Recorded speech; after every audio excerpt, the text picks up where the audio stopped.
Hey everyone, we're Mike and Heather, and we recently had a trip to India where we got to spend 8 days in the beautiful country and we explored the Golden Triangle on a group tour. The Golden Triangle is a popular tourist circuit within India where you go to 3 main cities, Delhi, Agra, and Jaipur. And we're gonna tell you the 10 things that we wish we would have known before traveling to the Golden Triangle. The first thing you need to know if you want to travel to India is the visa requirements. As United States citizens, we did need a visa to enter India.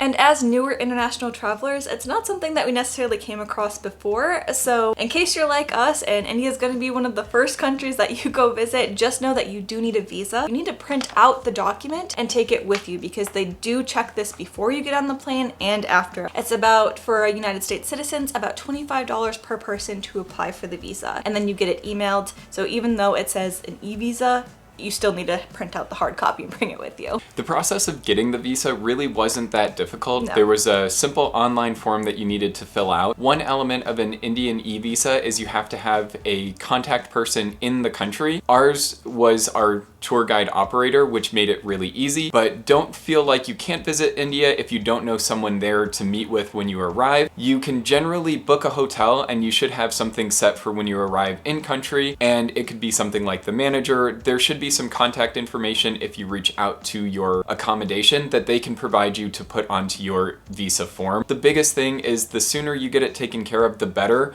For us, we were planning this trip last minute because our plans had to change a little bit and there were some really good deals at the time. That's going to be the case with a lot of group tour travel, but realize that you can't go right up to the wire with it because you will have to wait for your visa to get approved before you can actually go into the country. The second thing you'll want to know before you go to India is about the currency. So India uses the Indian rupee. The conversion rate from the USD is $1 US is equivalent to about 82 Indian rupee. 82.75 Indian rupee. We have it off screen. Yeah, so that number can fluctuate obviously, but there will be places that you can exchange at the airport. They'll have the exchange rate listed. Cash is very important in India. There are a surprising amount of ATMs throughout India, at least in the major cities, because we were on a tour. Every single day it seemed like we were stopping for an ATM because people wanted to take more money out for shopping or purchasing goods. So you will find ATMs. We do suggest going to reputable banks because that's the ones that our particular tour guide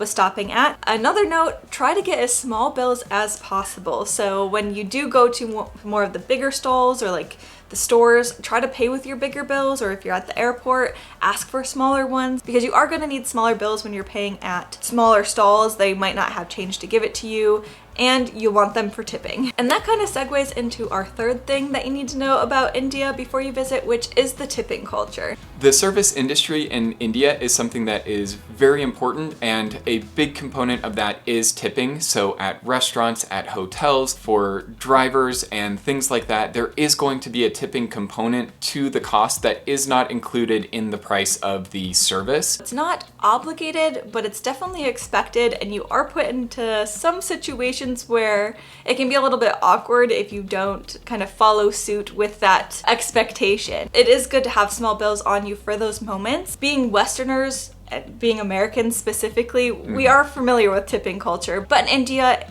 it's not just restaurants or like service industry stuff, it's a little bit of everything.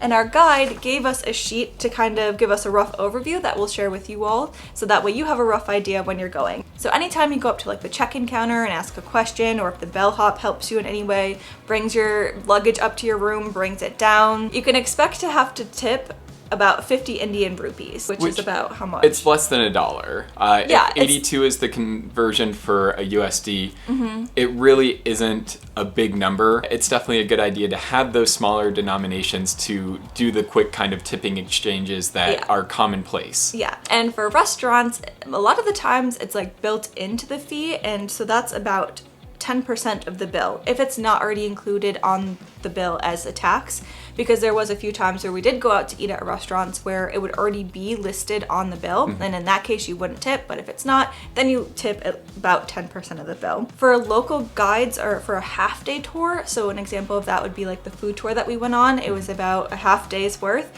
you tip about 250 to 350 rupees on top of however much the tour price was. For a local full-day guided tour, you would be expecting to tip between 4 and 500 Indian rupees, and if you have a driver for the entire day, that's 200 to 250 Indian rupees.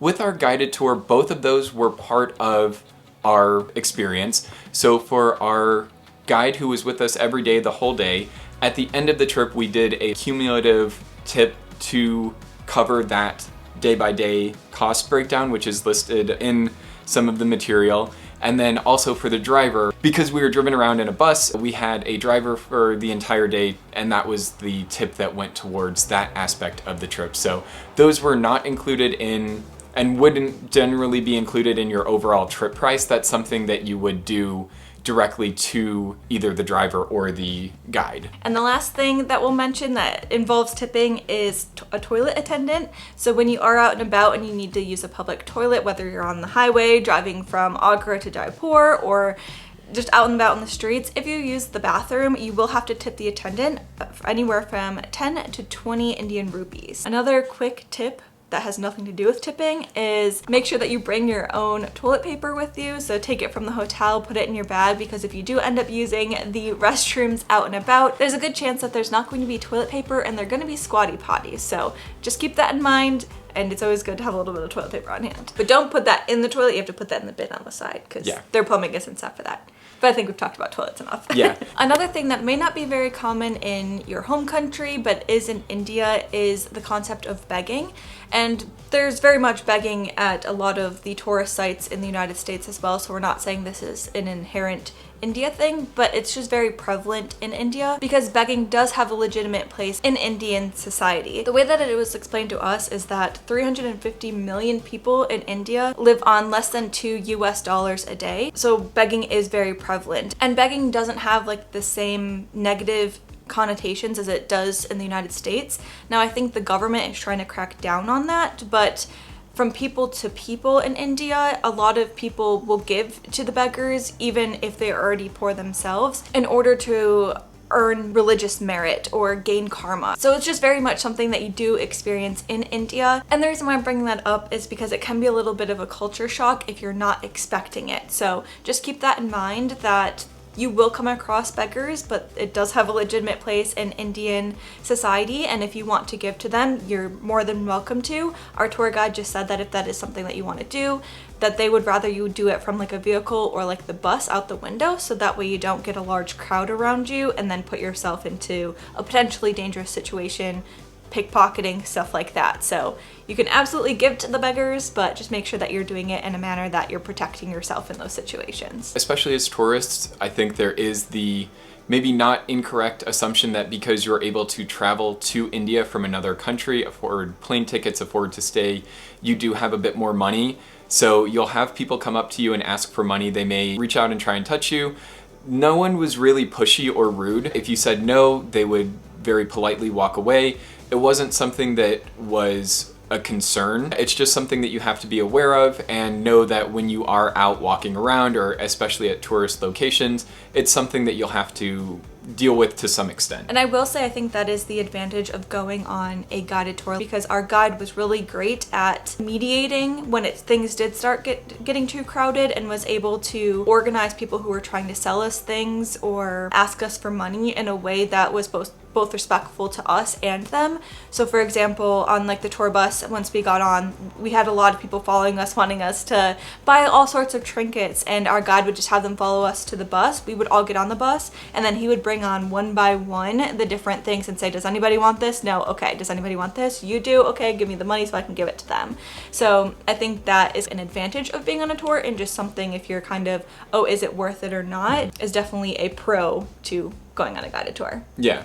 And for us, we were really excited to go to India because of the cultural differences. Yeah. We wanted to see someplace new and someplace different from what we have here in the United States. So that was definitely a draw. But with that, we realized that we wouldn't necessarily know how to navigate all of the different aspects of Indian culture and society on our own. And didn't want to be disrespectful because we just didn't know. Yeah, and in addition to that, there is a language barrier. So people will speak English there, especially in more tourist areas, but it's not something that everyone is able to do. And so having a tour guide who can mediate in the language in the country is really helpful in terms of organizing transportation or dealing with maybe a more pushy vendor. It really was helpful and made us more comfortable overall with the trip. I do think that if you wanted to visit India on your own, it's something you could do, but we were really pleased with the experience that we had and felt like we were able to kind of still do all of the things we wanted to while having a little bit of a safety net from having a guide who spoke the language and knew the customs and cultural norms. The next thing that you absolutely need to know before visiting India is the food and water situation. One of the things you absolutely need to do is avoid drinking tap water. It's not necessarily good to drink if you're not used to drinking that type of water, so it's recommended that you don't drink the water and you even brush your teeth with bottled water.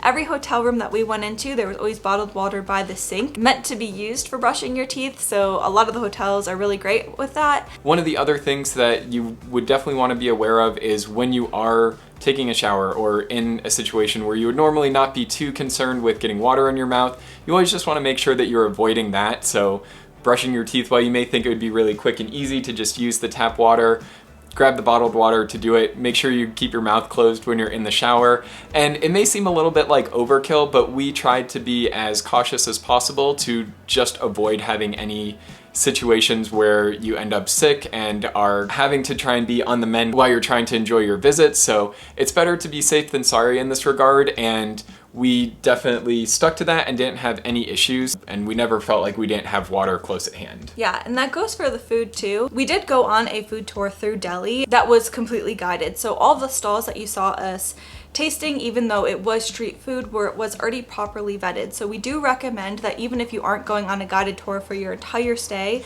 if you're interested in trying the street food, book a tour for that day, because they're gonna take you to all the places that they know are using mineral water to cook their food, because they want return business. So they're gonna take you to all the good places that are safe for Westerners to eat, because they don't want a negative review or to have their business shut down. So we definitely recommend that if you are interested in trying the street food, definitely do it. They have amazing street food, just make sure that you're doing it through the proper channels. Thankfully, we can say that we did not have an upset stomach once the entire time we were in India, and we ate a lot of foods that we don't normally eat.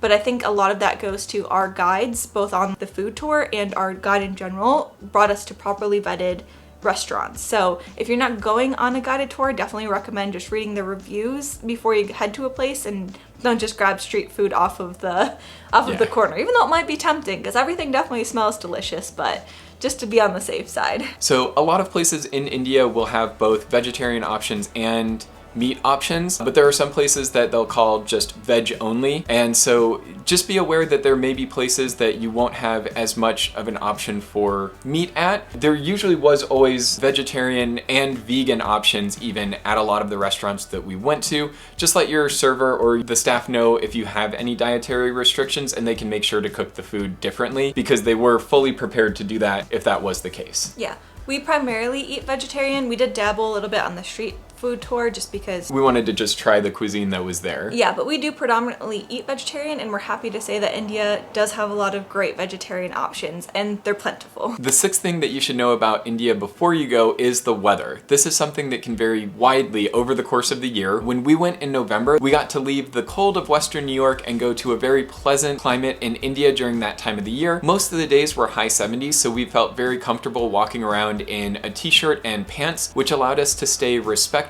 if we went into any temples, while staying cool and comfortable and not overheating. During the summer months, it can easily get up over 100 degrees Fahrenheit daily, and a lot of the videos that we had seen were people just drenched in sweat, maybe not enjoying themselves as much as we were. So we were very excited to have gone at the time of year that we did, even if it was just by coincidence. We know some people on our group who specifically planned to go to India in November because their friends who have lived in India told them that that's the best time to go because of the mild weather. So if you are planning a trip to India and you do want pleasant weather, we highly recommend going in the off season, because we still had a great time. Everything was open. It's not like things closed because it's off season. It's just nicer weather. The next thing that you need to know before visiting India, which is our seventh thing, and something that Mike kind of touched upon, is respecting local customs. So there are certain expectations when you go to religious places or places of cultural significance, that you are being respectful in your appearance. So for guys, that means wearing pants. So shorts are kind of a no-go at those locations. When we went to the mosque in Delhi, Jama Masjid, the men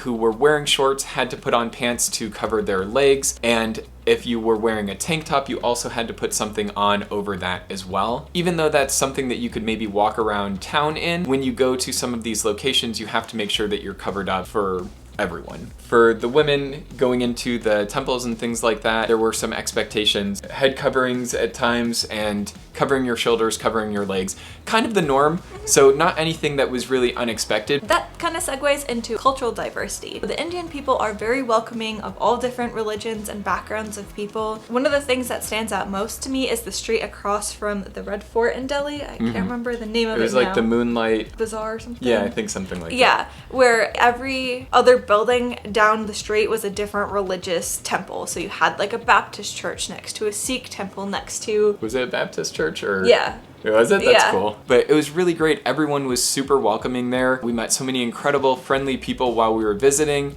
that it's not something you have to worry about, whatever your, I guess, religious beliefs are or are not. So going to the country, you shouldn't feel worried about that. The next thing you should know about things you should know before you go to India, that was a very long way of saying it, is what to pack. So there are a few things that you'll want to bring specifically to India that you maybe wouldn't necessarily have to bring to other countries that you're visiting. Not anything huge. For the most part, we just packed what we would normally wear without having to worry too much one way or the other. But there were a couple of things that we were glad that we ended up bringing to India. And the first thing is an anti-diarrhea medicine or some sort of stomach medicine. We went with Imodium, I think was a pretty common one here in the States. We basically almost just took one of those once a day to try and make sure that we didn't have any digestive issues. We didn't. We were also pretty careful about what we ate and drank, so we didn't have any cause for concern, but just to make sure that you don't end up with a sick stomach. We touched upon it a little bit, but definitely bringing pants, and along with that, bringing closed-toed shoes. So you may see people out and about wearing flip-flops or different types of sandals, but the streets in India do have some garbage and litter on them, so for just the sake of having a little bit more protection around your feet, wearing closed-toed shoes was something that we did anytime we went outside. We did also bring a pair of flip-flops or like shower shoes to wear when we were in the hotel so that we didn't track any of the stuff that we picked up from the street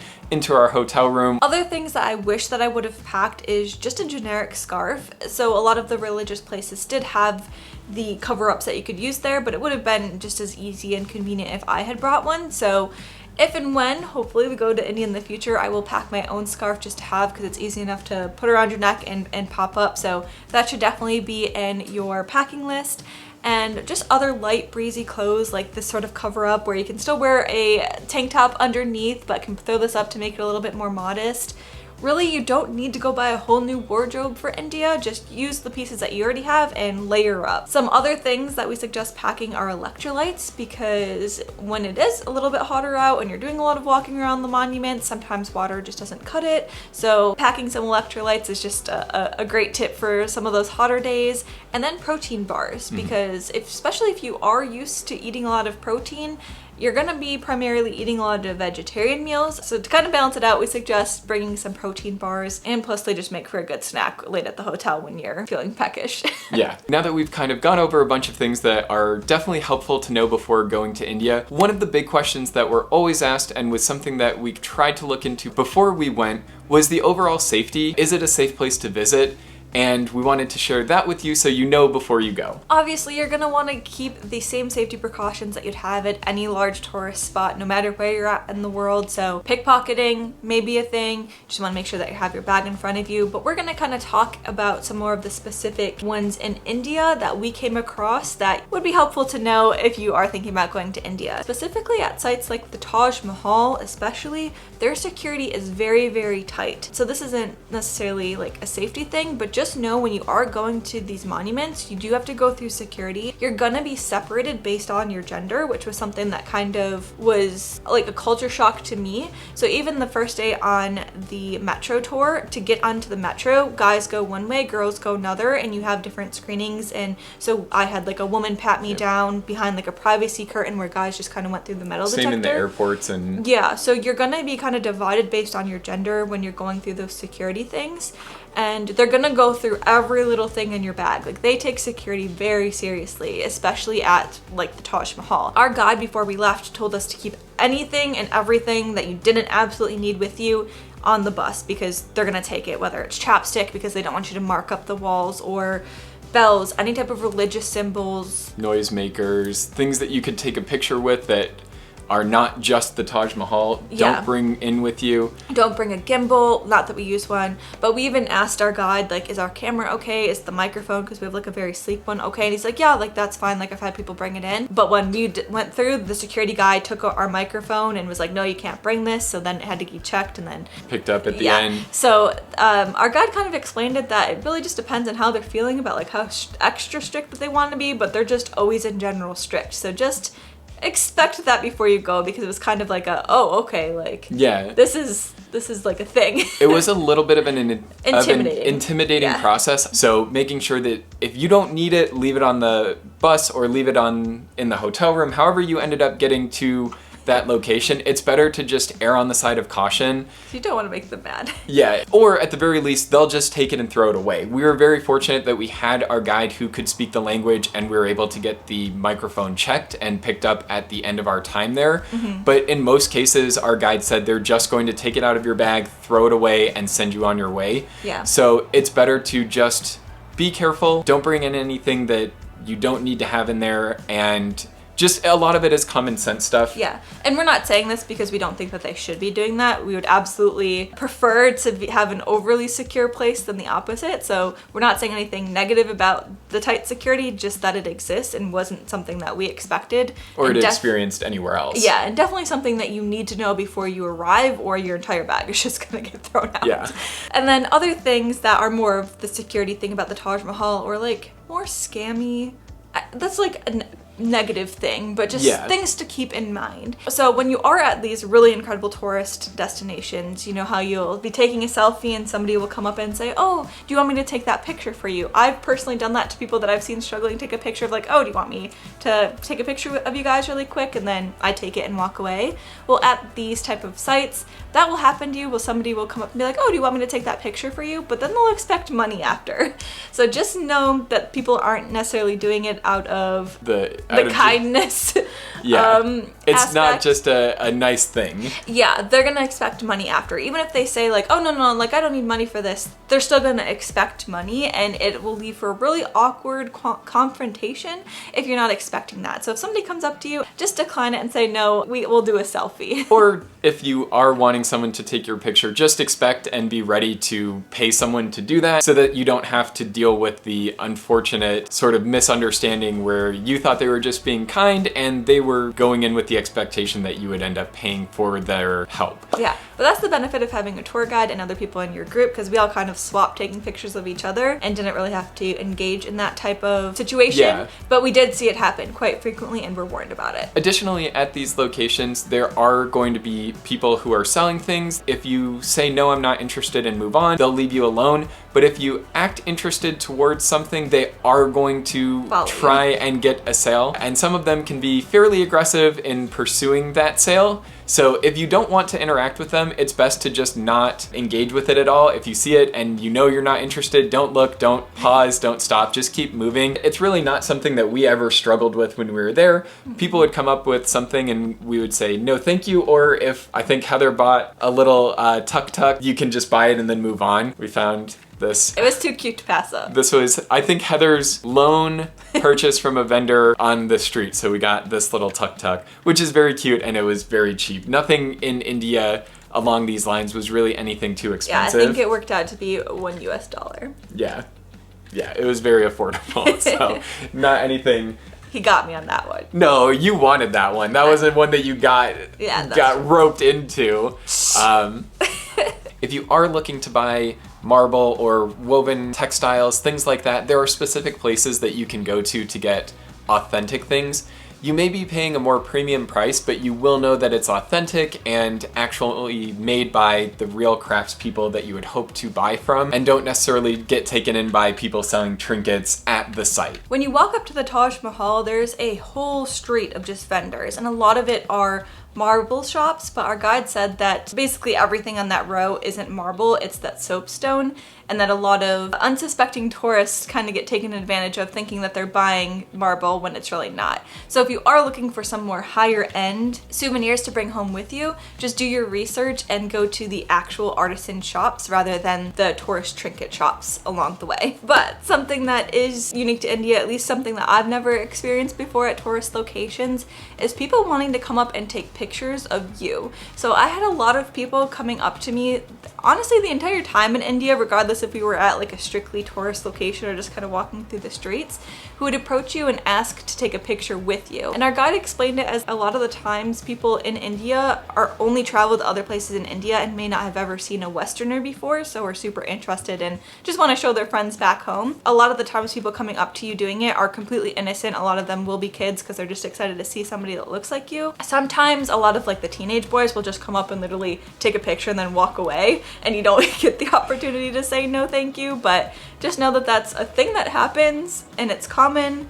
It's mostly harmless, but to just not put yourself in those situations if you can avoid it. Yeah, and so with engaging with the vendors or people trying to take a selfie with you, that in and of itself isn't a problem. Our guide really explained that it becomes more of an issue when a group forms and now you lose track of who's there and for what reason. So if you take a photo with one person, then more people will want to take a photo, and when that group forms, you don't know that everyone is just trying to take a photo. It could be someone who's just in that group that's able to now take your wallet if it's not in a secure location, or take your phone if it's not in a secure location. So that becomes more of the concern than the actual interacting with the people. So don't be afraid to say hello and wave and be friendly. And if you're in a spot where you don't mind taking a photo and it's not going to lead to a huge crowd, that's totally something you can do. There's no harm in it at all. It's really just more of your own personal security of maintaining awareness and control of your own situation. But overall, we found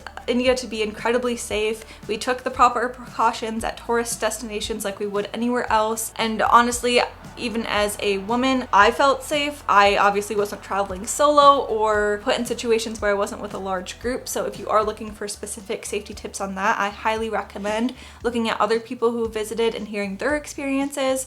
But I can say that I personally felt safe. My very own specific experience being on a tour through the Golden Triangle. We did a lot of things in India. We rode the metro, didn't have any negative experiences there, even though it was pretty crowded. We walked around on the streets of Delhi and Agra, out in the country, didn't have any negative experiences. Everyone was very friendly. It's very busy, but that kind of just goes with the territory when there's that many people there. We rode bikes through the streets of Delhi, which has some pretty crazy traffic, but that really wasn't anything that was a cause for concern. Driving in the cities, everyone there knows what they're doing, so even though it may look really crazy and hectic and dangerous and scary, we didn't have any near misses. There wasn't anything that was a cause for concern. You'll hear a lot of horns, but you don't see very many accidents, which was really great. Or if they were, they're kind of little fender benders, and then nobody stops and everybody just keeps going. So I think it's just very much like part of the experience, but that's what we wanted to see. We wanted to really embrace the culture and be part of it all and just really soak up the experience. We really had a great time and didn't feel like it was an unsafe area. So if safety is a concern, as long as you're aware of the different things that we've kind of covered, you should be okay. It's not a one-size-fits-all thing. All experiences are different, but for us, we had a great time with no trouble. So these are the 10 things that we think any first-time visitor like we were to India should know before going to the country. We hope that it's helpful. We absolutely loved our time in India and definitely want to go back. We really only scratched the surface with the Golden Triangle.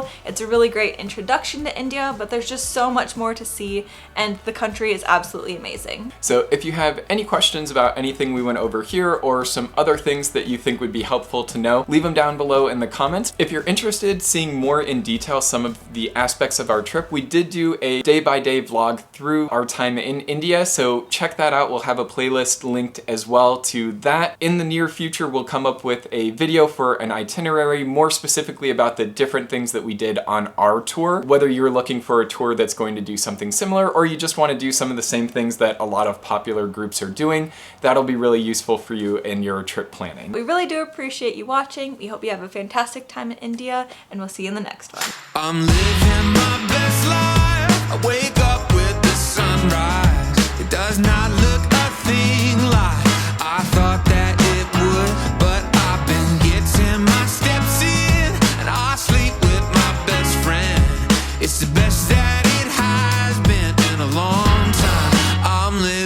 my bed.